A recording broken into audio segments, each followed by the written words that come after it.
What's up? Hey, hello, everyone. Wow. So today we are back going to be talking about Survivor, but not season 37. We are actually going to be talking about Survivor season 38 today. So my name is Rachel. And I'm Alyssa, and in case you guys haven't heard, season 38, they announced that there were going to be 4 castaways returning as captains for this season, and then the rest of the castaways were going to be new people that we haven't ever seen before.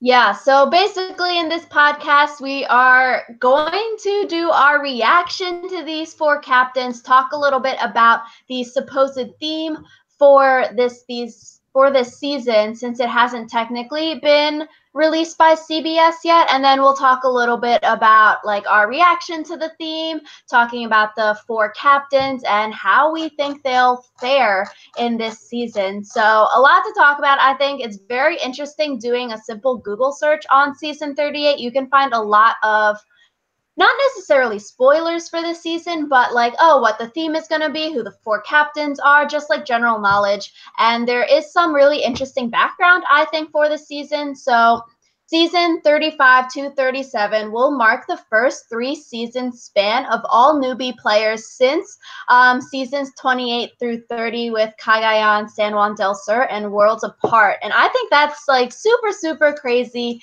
that we haven't seen a three-peat of newbies since then. But I also feel like the past, we haven't seen 37 yet, obviously, but 34, 35, 36, even though Game Changers did have returning players, I think we've had like a little lull in Survivor seasons.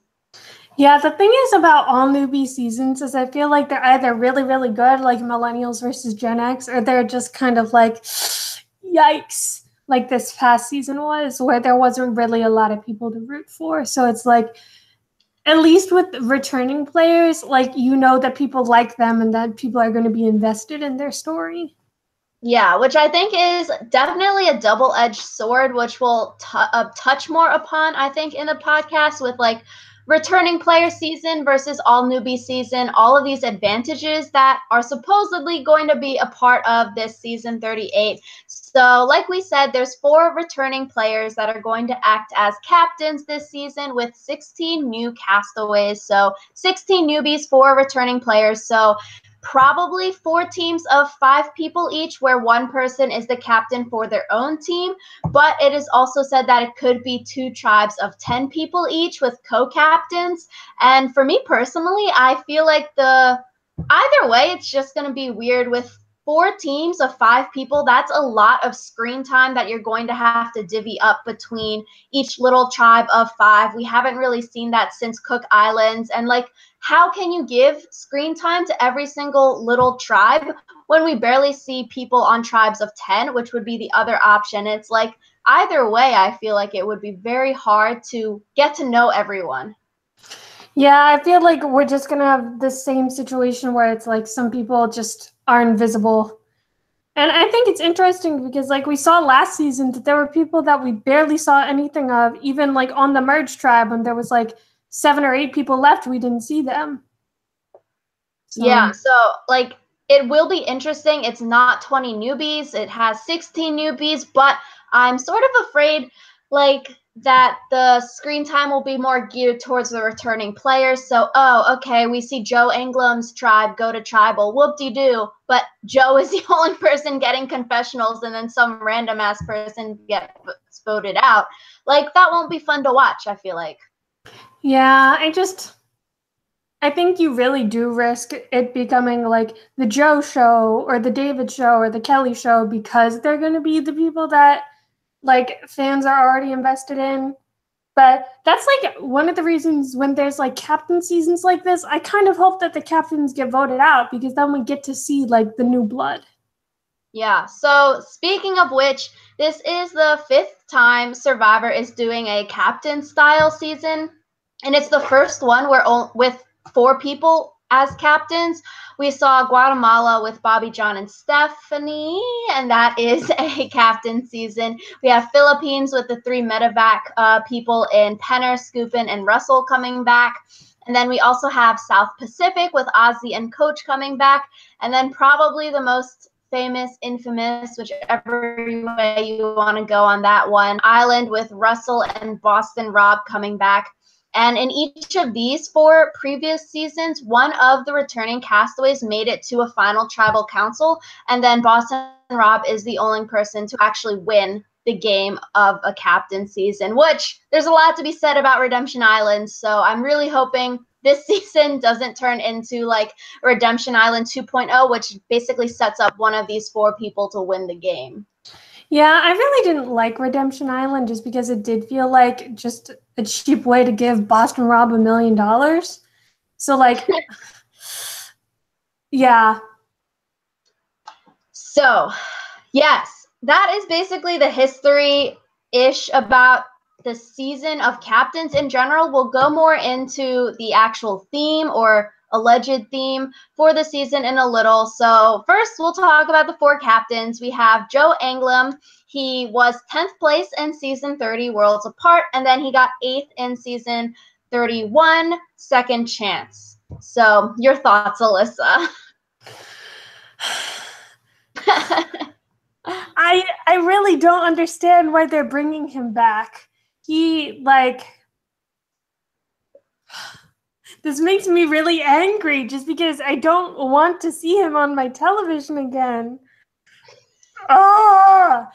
I told Rachel that the only reason I'm looking forward to seeing Joe is so I can see Joe get voted out again.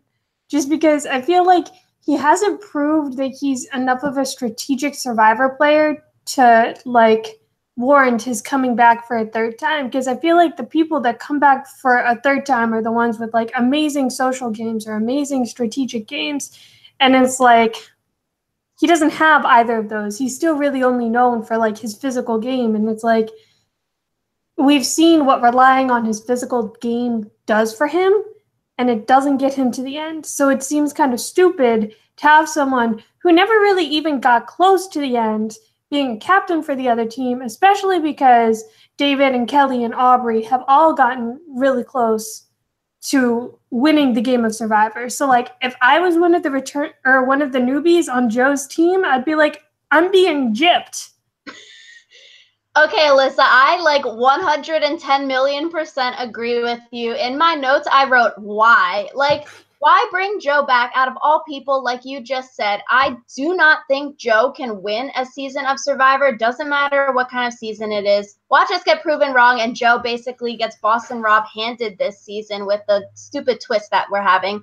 But, like, people realize, I feel like, that Joe is too much of a athletic threat challenge beast to keep him in the game past the merge into the individual challenges, because you know Joe can go on a 5-peat win and basically guarantee himself into final tribal or whatever, which he hasn't even done yet. So like you're saying, why are you bringing back this challenge threat? Why not bring back Terry Dietz? Okay, like why bring back Joe Anglim if you want someone who is the Joe Ozzy kind of really attractive, super good at challenge archetype? Why bring back Joe? He's sort of washed up, I feel like, now. No offense, but like, why not Devin from HHH or Jay from Millennials versus Gen X? That could have worked too, I feel like.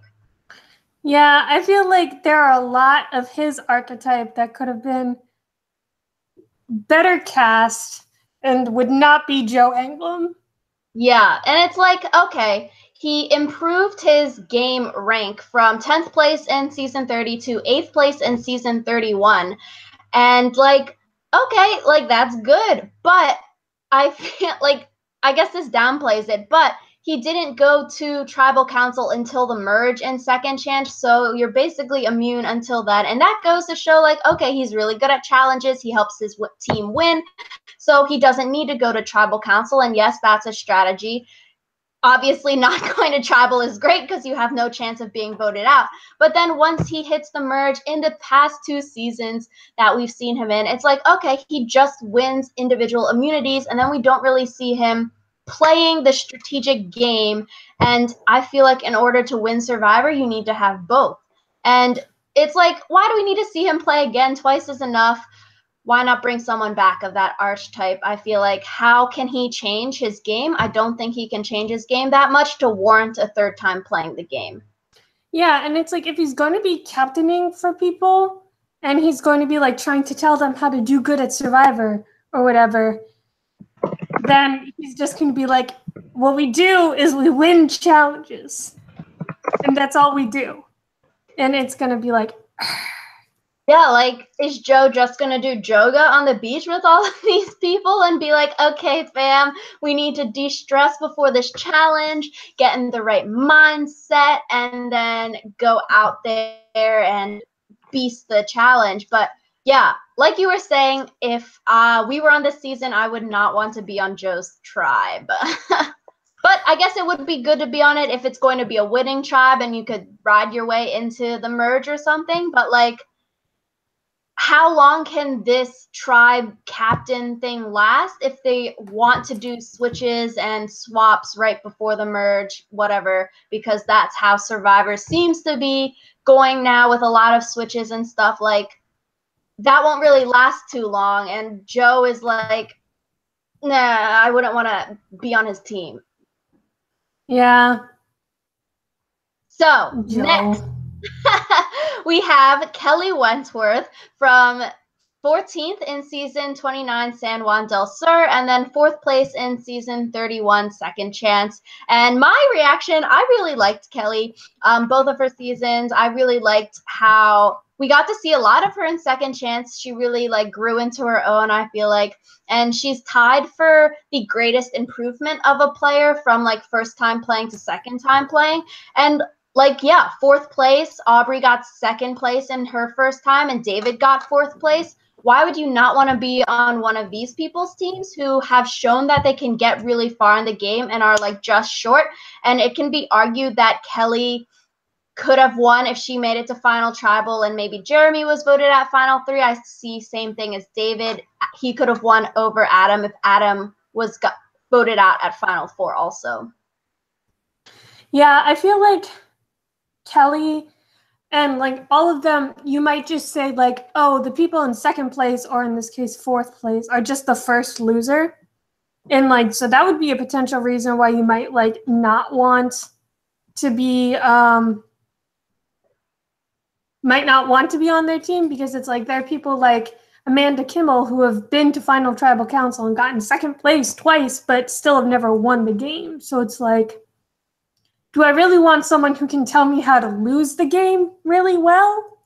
So, but like Kelly, I definitely agree that like she definitely came into her own during Second Chances. And I feel like watching her gameplay be like, I guess aggressive would be a word for it. Like, she didn't try just to like slip by. I think Kelly was always into making big moves, and that's something that would be really interesting, I think, to like learn from a survivor who has that mindset, because it's like,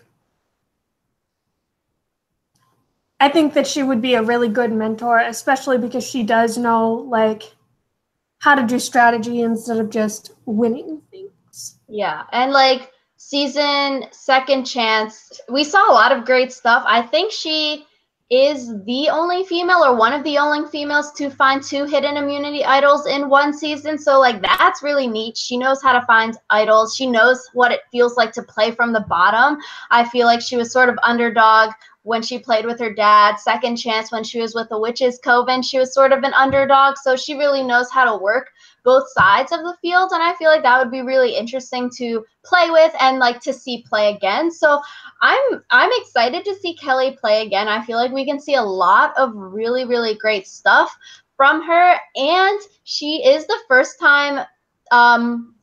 3-time player from San Juan del Sur, so that's pretty crazy. I feel like back at San Juan del Sur, like if you told us that during that season that Kelly Wentworth would be the person to play 3 times out of that entire cast, I feel like people would have been like, WTF, like there's no way.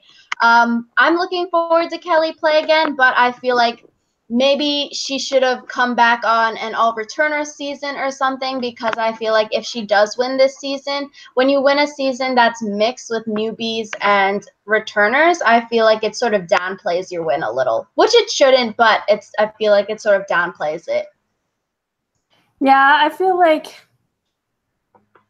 I think that Kelly has a good shot at winning, and I do think that, like, unless it's a fans versus favorite season where it's like half and half, I feel like people do downplay the returning winners. So, what you gonna do? So we have good thoughts on Kelly. Moving on to Aubry. She was second place in season 32, Brain Brawn Beauty, and then she was fifth place in season 34, Game Changers. So yeah, what do you think, Alyssa? The one complaint that I had about Aubry coming back was that it's like 3 times in like 6 seasons, and I feel like that's just too many times in such a short window, just because it's like you never really get time to breathe, I don't think.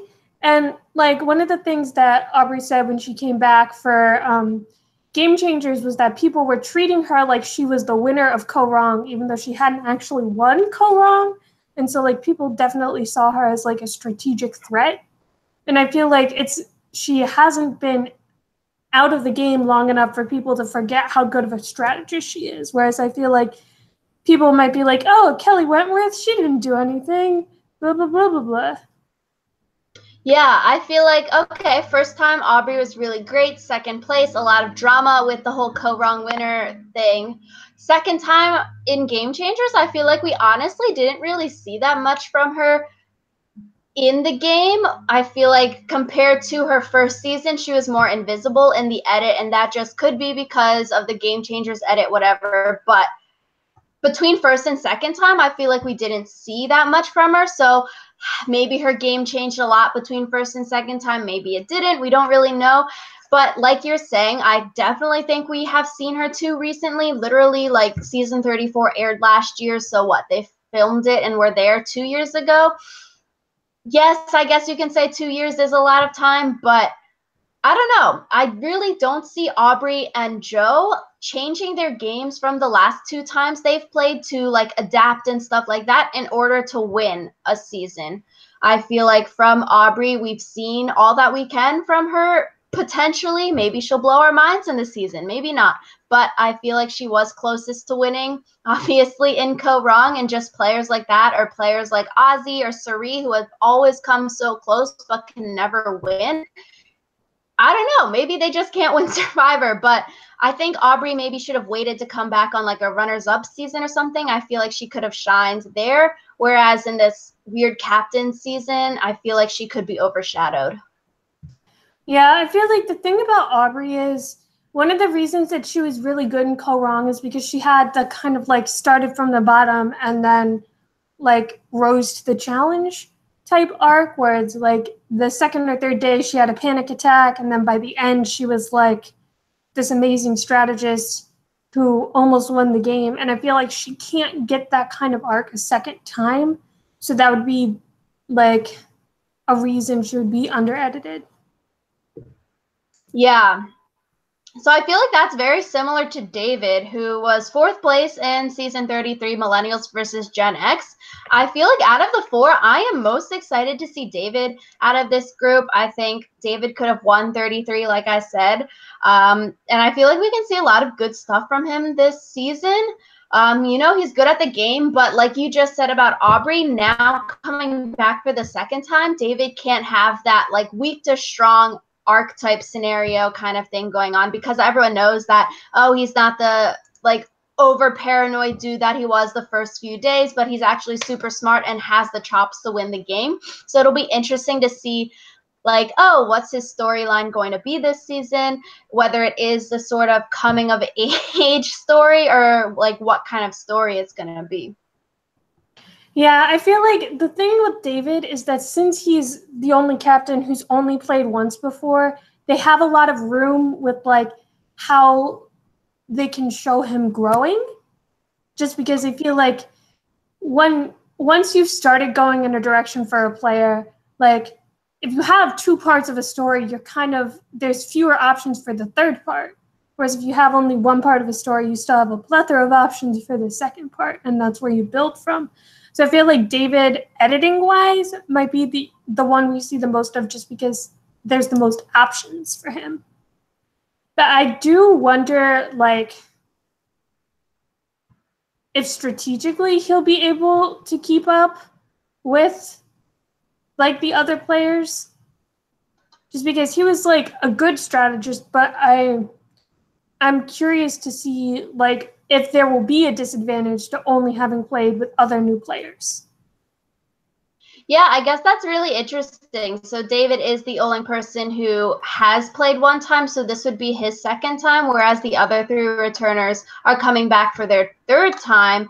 And like Joe and Kelly played on an all-returning season of Second Chance, Aubry played on an all-returning season. So I guess they sort of know how maybe the gameplay changes from a newbie season versus an all-returning season, like more fast-paced, everyone's more cutthroat maybe.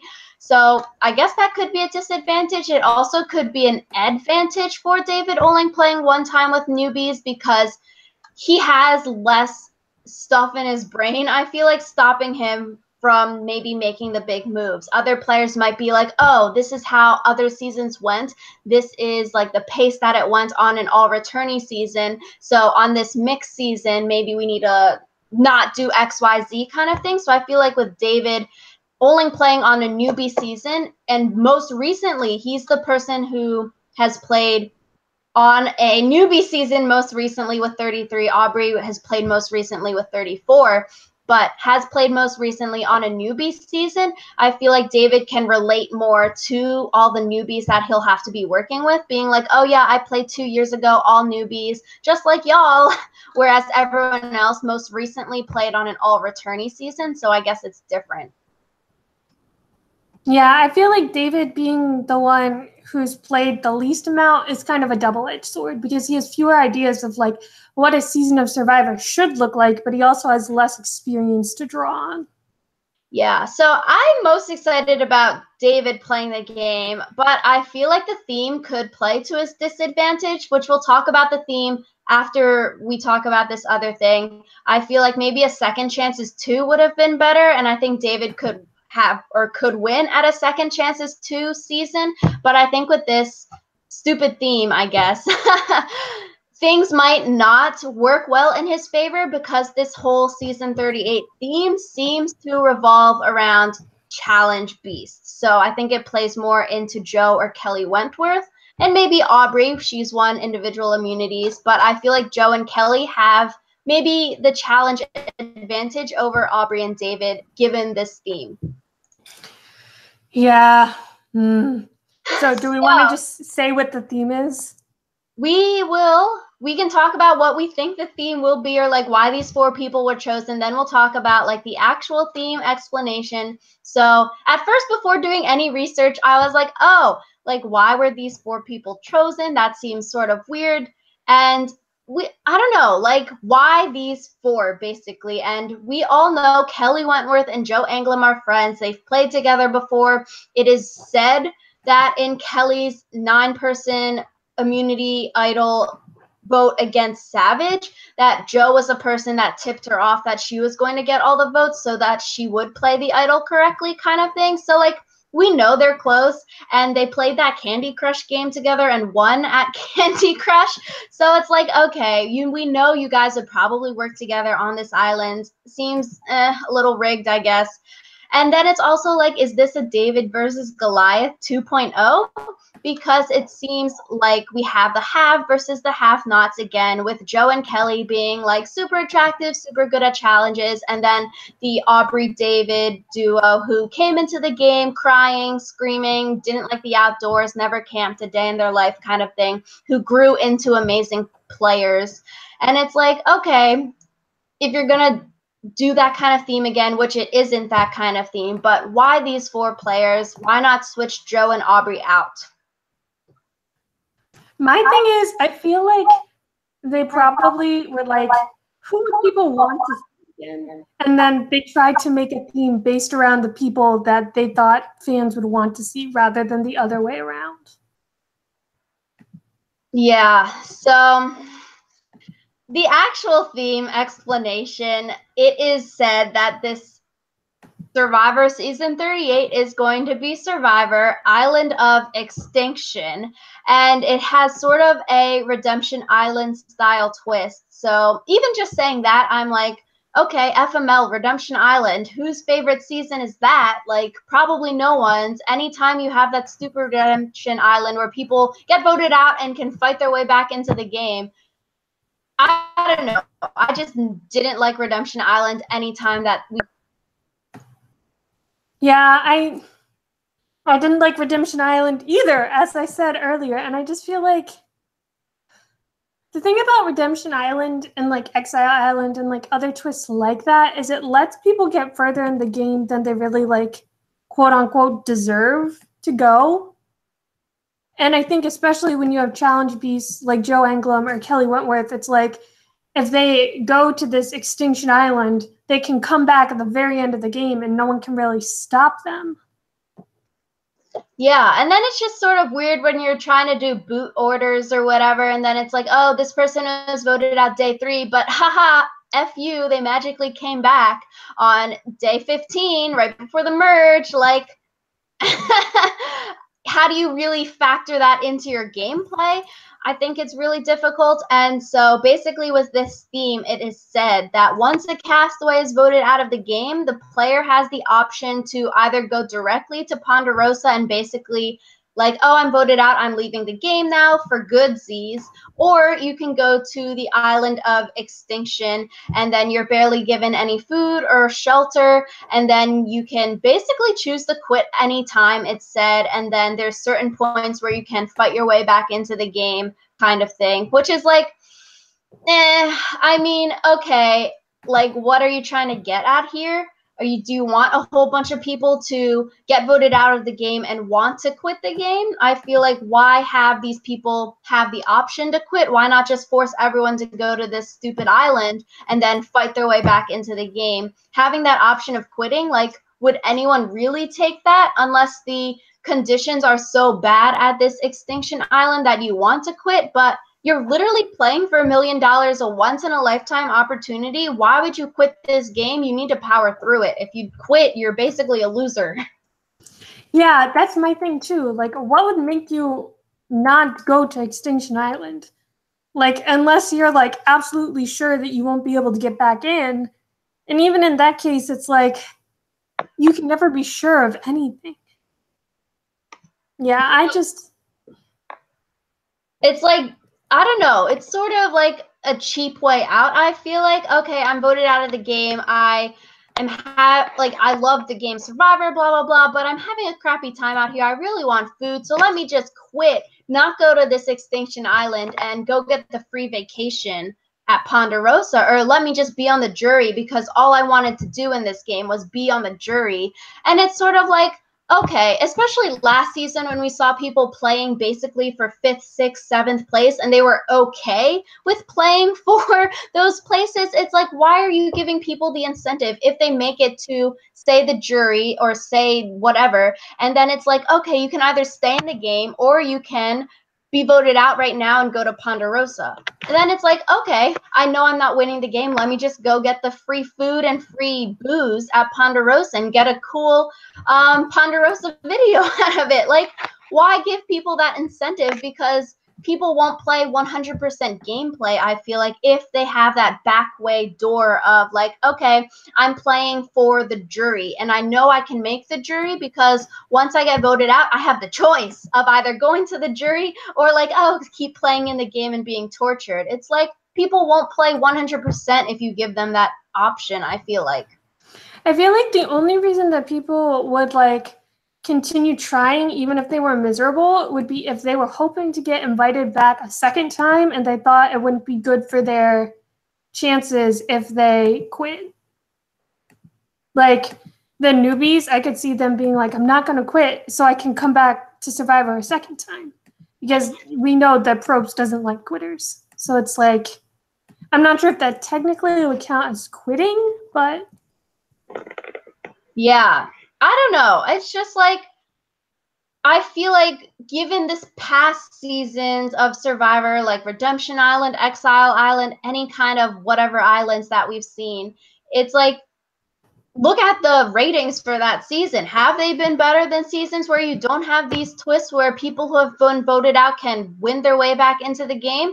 I really don't think that those ratings are higher than a stereotypical normal season of Survivor. So it's like when you're bringing all of these twists back into the game, like why can't these players just play without all of these advantages, impediments, stuff like that? And I feel like that's why Game Changers, HHH, Ghost Island have been sort of duddy, is because casting, whatever producers are adding too many random ass things into the season that it's really preventing people from playing games, or it's preventing people from wanting to make big moves because all they want in life is to make it to the jury. And it's like you can't cast people that only want to make it to the jury. Cast 20 people who want to win the game.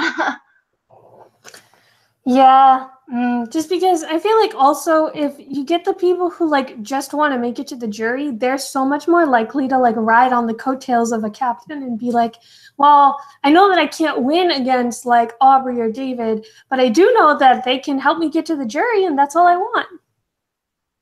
Yeah, and so like with this Extinction Island of Extinction twist theme, it's really like weird, interesting. Obviously, we don't have a lot of information on it right now. Simple Google searches do show some stuff, but it's like a lot of this talk about what's happening is that they were sort of basing this season off of a season 30 old Ghost Island kind of idea, and you can find a lot of information about that old theme idea online if you want to look for it. But people are saying that like you could basically get back and win your way back into the game at like, okay, the merge, but you could also potentially win your way back into the game at day 37, which is like, okay, let me win my way back into the game at final 5 or something. That seems a little like cheapo depot when everyone else has been going to tribal after tribal kind of thing. And that's just sort of like, okay, if all of these people say no one wants to quit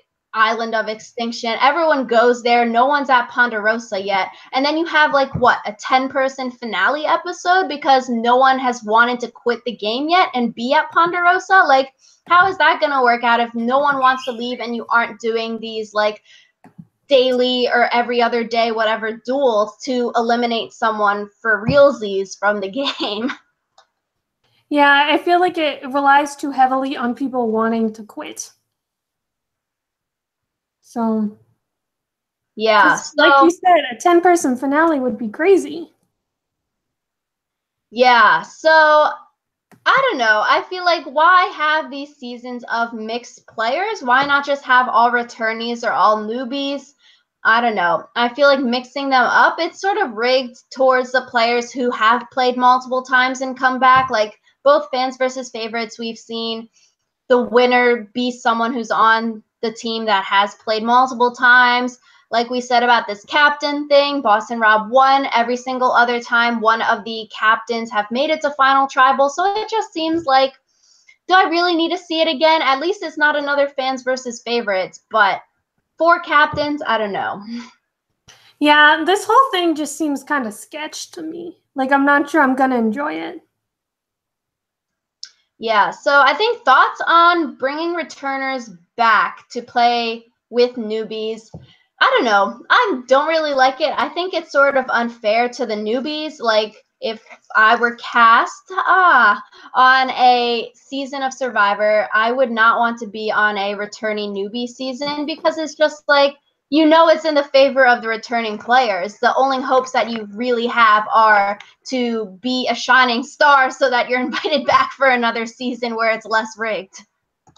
Yeah, and I feel like also with like the returning players in the newbie seasons, it's like you have to be a really shining star in order to even get any screen time. Just because it's like people are going to like the returning players so much better. Yeah, so it's like, I don't know. I think it would be really interesting maybe to do the video on the statistics of the winner in newbie seasons, because like we're saying, it happens a lot where the person who is the returner goes really far in the game, and it also happens in like Big Brother too. So I think that's really interesting. Like, why do a cast of all newbies and returners keep the returners around when you know that they're threats in the game. It's like, okay, good, you voted Russell Hantz out, but then no one was ever willing on Boston Rob's tribe to vote him out when you know he's a big threat. Same with like Big Brother and stuff. You know these people have played before, they're smart, they know how the game works. Why are you not voting them out early, but you're keeping them around for like sage mentorship or whatever? So I guess it's interesting to look at, but I feel like this season honestly could just end up rigging the game to one of the returners and be like a Redemption Island 2.0 basically, with Boston Rob winning.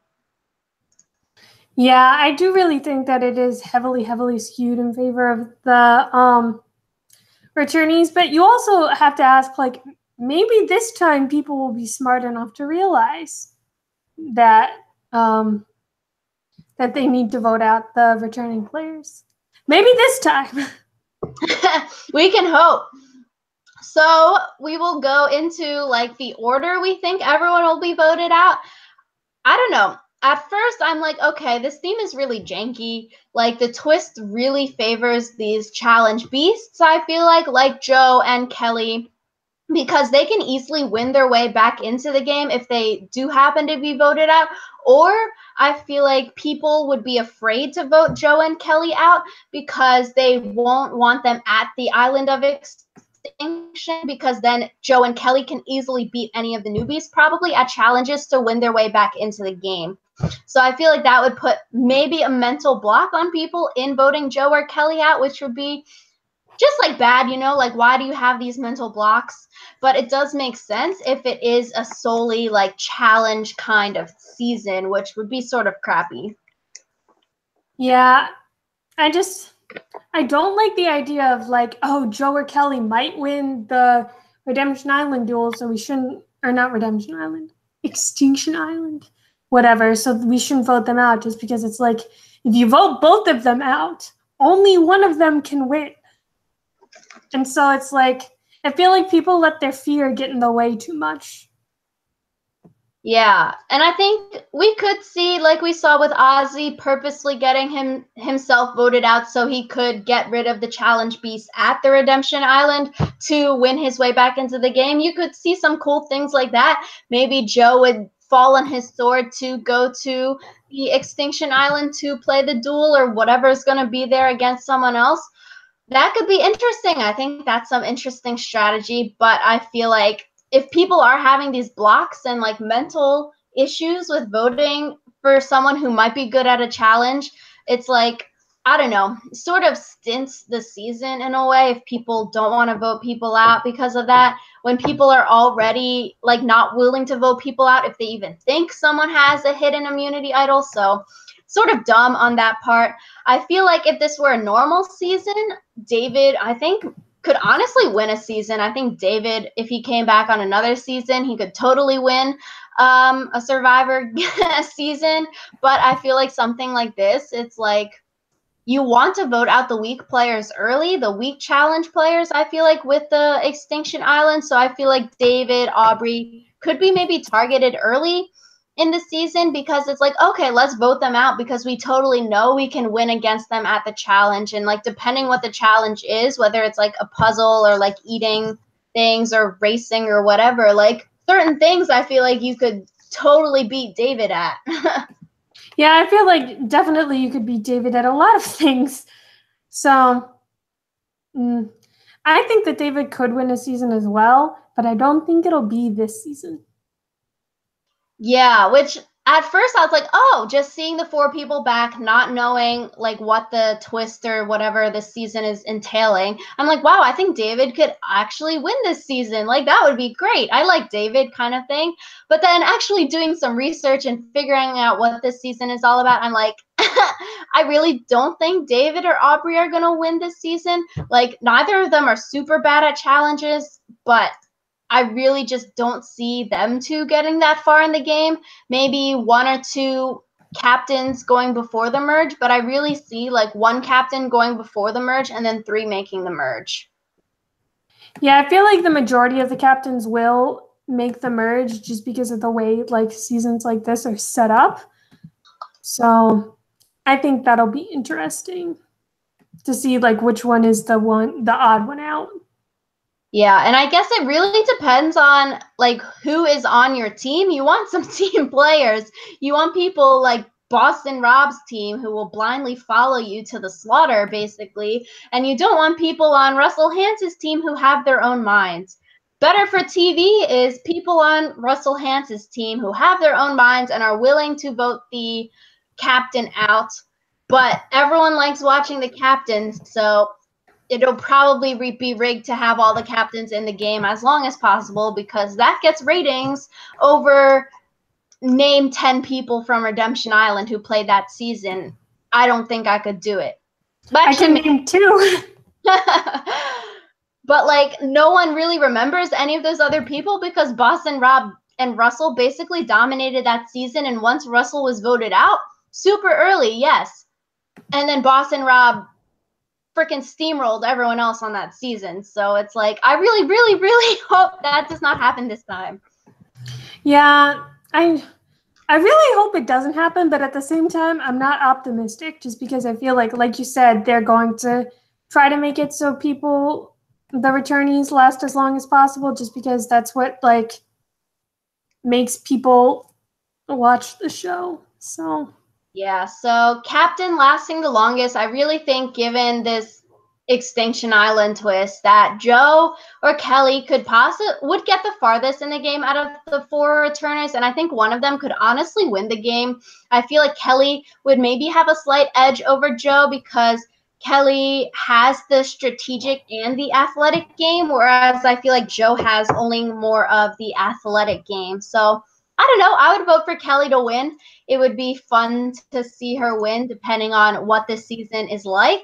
But I really feel like those two would probably go the furthest in this game. And they're friends, so they can probably work together and get each other further anyways. Yeah, I feel like Kelly will get the furthest. And I actually think Joe will get the least furthest just because I think that people are just like, they have such a visceral reaction and they're like, no, Joe. Joe is going to beat us all. Like, I feel like Joe is the most, like, viscerally threatening of all of them. So.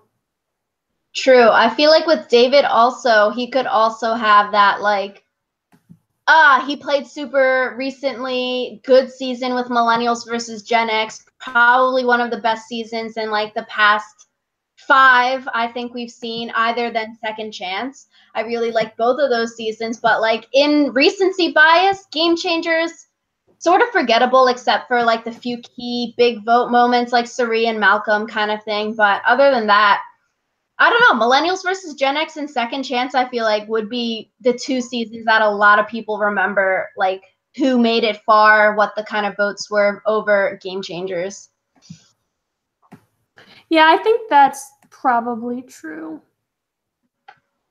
Yes. Any final thoughts?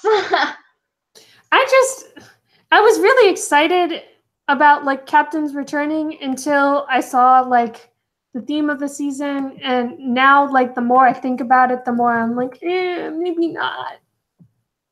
Yeah, me too. I was like, oh, I really like a lot of these 4 returners coming back, even if we might like certain people more than others. It's like, I guess I would watch it on my TV. Could be fun. But it's like, if you're going to do 38 with 4 returners, why not save the good ones for 39 and 40 when you know those are going to be some legendary seasons, probably because it is the 40th season of Survivor, a Legend seasons, Heroes versus Villains 2, Second Chance 2. Like, why not do one? Why not have them in one of those when they are such big fan favorites and have the more duddy people on this season? I don't know. It's just like, I wish maybe like Kelly and David would be on, or David at least, Second Chance 2, or Heroes versus Villains. Like, why not? That would be an amazing season.